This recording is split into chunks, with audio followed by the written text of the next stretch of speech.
Assalamualaikum warahmatullahi wabarakatuh.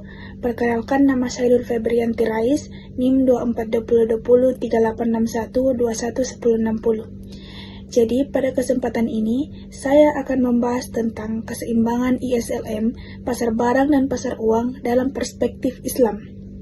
Jadi, pada materi ini, saya akan membahas keseimbangan pasar barang dan pasar uang melalui model ISLM, baik dalam perspektif ekonomi konvensional maupun ekonomi Islam.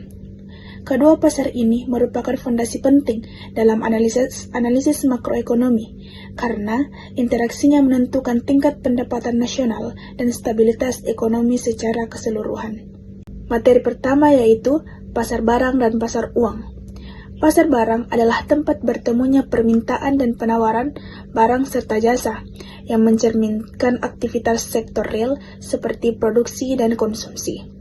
Sementara itu, pasar uang merepresentasikan sektor moneter, yaitu interaksi antara permintaan dan penawaran uang dalam perekonomian. Keseimbangan ekonomi tercapai ketika kedua pasar ini berada dalam kondisi seimbang secara bersamaan.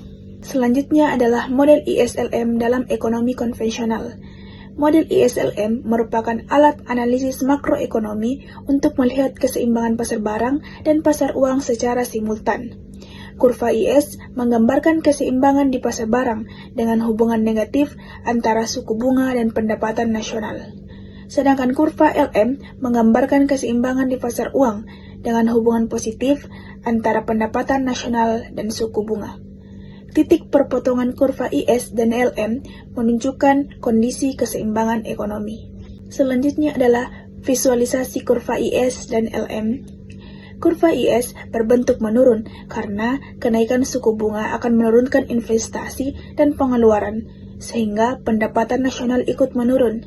Sebaliknya, kurva LM berbentuk menaik karena peningkatan pendapatan nasional akan meningkatkan permintaan uang dan mendorong naiknya suku bunga. Titik perpotongan kedua kurva ini menunjukkan keseimbangan simultan pasar barang dan pasar uang. Materi selanjutnya adalah keseimbangan pasar dalam ekonomi Islam. Dalam ekonomi Islam, sistem bunga atau riba dilarang. Oleh karena itu, suku bunga tidak digunakan sebagai variabel utama. Sebagai gantinya, keputusan investasi didorong oleh tingkat keuntungan yang diharapkan atau expected rate of profit, yang dipandang bukan sebagai komoditas, melainkan sebagai alat tukar dan barang publik yang harus digunakan secara produktif.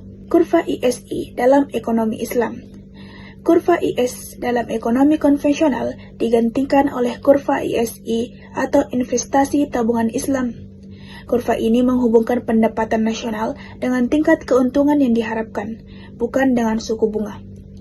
Investasi difokuskan pada aktivitas real dan produktif, serta adanya biaya atas aset menganggur untuk mendorong penggunaan dana secara efisien. Selanjutnya kita akan membahas perbedaan pasar uang konvensional dan Islam. Dalam sistem konvensional, uang dapat menghasilkan uang melalui bunga. Sebaliknya, dalam sistem Islam, uang tidak boleh menghasilkan keuntungan tanpa aktivitas real.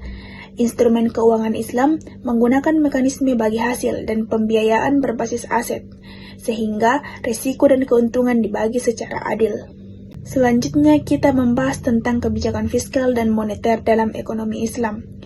Kebijakan fiskal tetap berperan penting melalui pengeluaran pemerintah dan pajak untuk mendorong pertumbuhan ekonomi.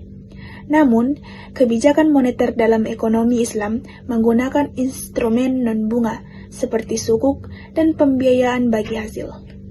Tujuannya adalah menjaga stabilitas ekonomi, mendorong investasi produktif, dan menciptakan keadilan ekonomi. Baik, itulah tadi beberapa poin penting materi yang sempat saya sampaikan. Jadi, kesimpulannya yaitu, model ISLM konvensional dan Islam sama-sama bertujuan mencapai keseimbangan ekonomi. Namun, dengan pendekatan yang berbeda. Ekonomi Islam menawarkan sistem yang lebih berorientasi pada keadilan, stabilitas, dan keberlanjutan melalui prinsip bagi hasil dan penghapusan bunga. Pemahaman terhadap kedua model ini penting untuk merancang kebijakan ekonomi yang lebih inklusif dan beretika. Cukup sekian dari saya. Assalamualaikum warahmatullahi wabarakatuh.